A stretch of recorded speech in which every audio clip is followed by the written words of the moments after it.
McQueen's death was announced on the afternoon of February 11, 2010.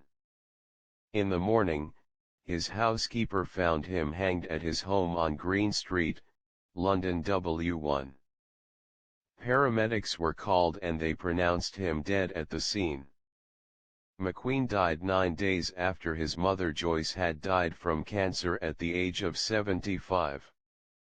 David LaChapelle, a friend of the designer, said that McQueen was doing a lot of drugs and was very unhappy at the time of his death.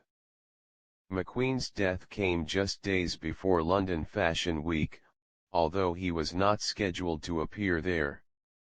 McQueen left a note saying, "Look after my dogs, sorry, I love you, Lee." The Metropolitan Police stated that the death was not suspicious, but did not confirm that the death was a suicide. On February 17, 2010, Westminster Coroner's Court was told that a post-mortem examination found that McQueen's death was due to asphyxiation and hanging.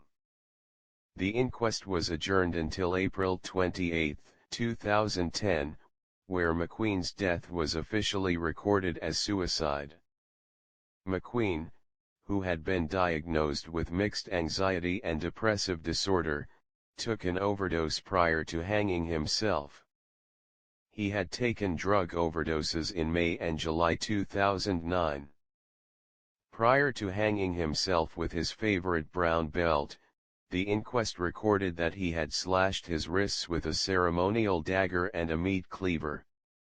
Coroner Dr. Paul Knappman reported finding a significant level of cocaine, sleeping pills, and tranquilizers in the blood samples taken after the designer's death. On behalf of Lee McQueen's family, Alexander Mcqueen, the company today announces the tragic news that Lee McQueen, the founder and designer of the Alexander Mcqueen brand, has been found dead at his home. At this stage it is inappropriate to comment on this tragic news beyond saying that we are devastated and are sharing a sense of shock and grief with Lee's family. Lee's family has asked for privacy in order to come to terms with this terrible news, and we hope the media will respect this. On February 3, 2010, McQueen wrote on his Twitter page that his mother had died the day before, adding, "Rip mum thirk thirk thirk thirk thirk thirks." 4 days later, he wrote that he had had an awful week but said friends have been great, adding, "Now I have to somehow pull myself together." His mother's funeral took place on February 12, 2010. McQueen is survived by his father, 3 sisters, and 2 brothers. McQueen's funeral took place on February 25, 2010 at St. Paul's Church, Knightsbridge, West London. His ashes were later scattered on the Isle of Skye.